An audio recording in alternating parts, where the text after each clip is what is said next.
In this Inkscape lesson, we're going to create a logo that looks like an apple peel. Let's start by activating the circles and ellipses tool and creating a long oval. Now let's switch to the select tool, click the oval to get the rotation handles, and let's rotate it a bit.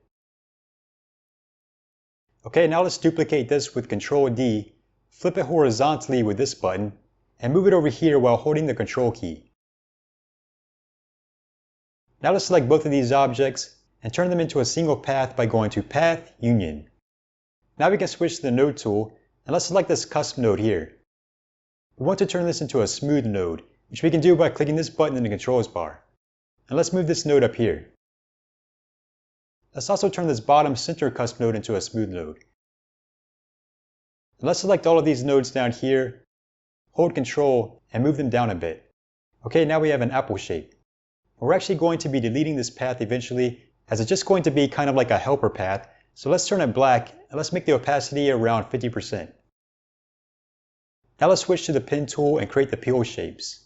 First I'm going to click up here, then click and drag in here until I get a nice curve. Then click and drag out here. Okay, now we can go back around and close off this path.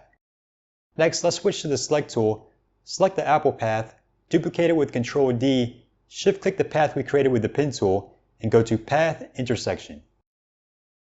Now we have this piece here. Let's shift click the red X down here to turn off the stroke, and let's change the fill color to the color we want for our apple. I'll go with the red here. Okay, now I'll switch to the pen tool and create another path down here.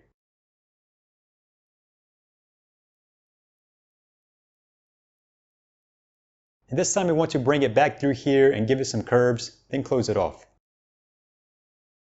Let's switch to the select tool, select the apple and duplicate it with Ctrl D, shift click the path and go to Path Intersection.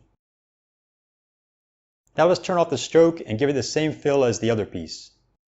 Let's follow the same steps for one more piece at the bottom.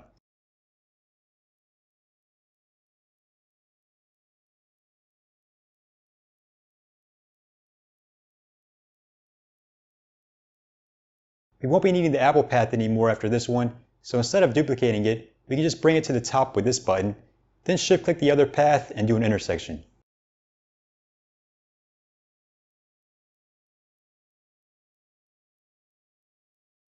Now let's create the inner parts of the peel. Let's switch to the pen tool, and for this we want to have cusp node snapping enabled here. Let's first snap to this cusp node, click and drag in here, click in here, snap to the cusp node over here, click and drag in here,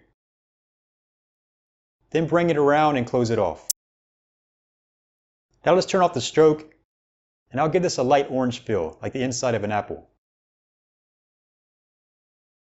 Next, let's switch to the select tool and click this button up here to put this path below all the red pieces. Let's create another one of these down here.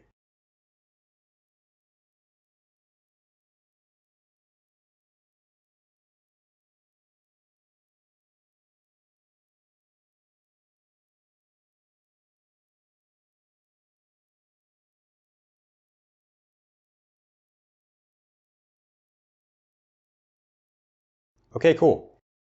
Let's also put some cast shadows on the inner parts. Let's turn off snapping first. Now select the top red piece, duplicate it, turn it black, and bring it down and to the right a bit. Let's now duplicate the inner piece here, shift click the black piece, and go to Path Intersection. Let's press this button a couple times until the path goes below the red piece. Now let's give the shadow a low opacity.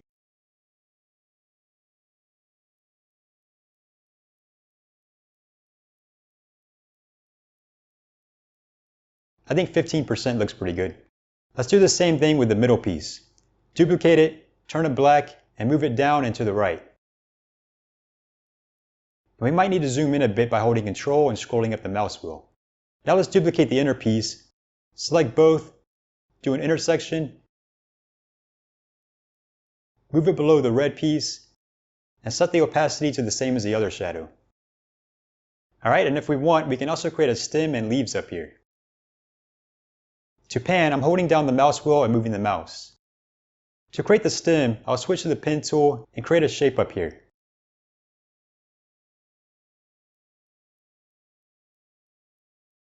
Let's turn off the stroke and give this a brown fill.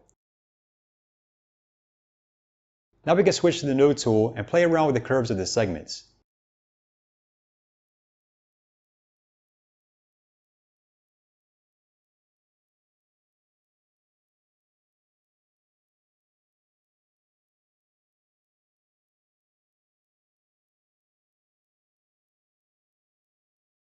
That should be good.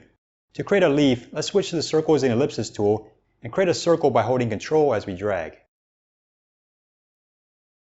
Let's switch to the select tool, duplicate the circle with Ctrl D, hold Ctrl and move it to the right some.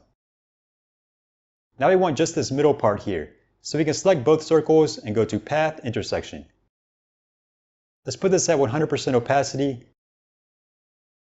and I'll make it this darker green here. Now we can rotate it and put it where we want it.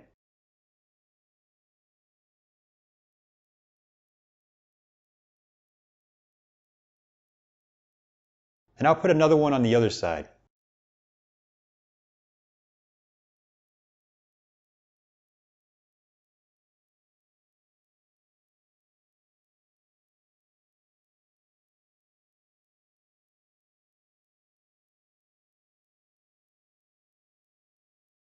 Okay, one last thing we can do is put a shadow down here and make it look like the apple is floating or something. I'll do this by creating an ellipse here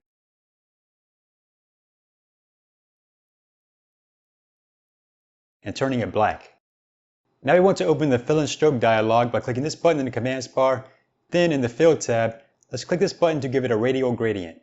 And we can lower the opacity a bit. Now let's switch to the Select tool and we can resize and reposition this if we want.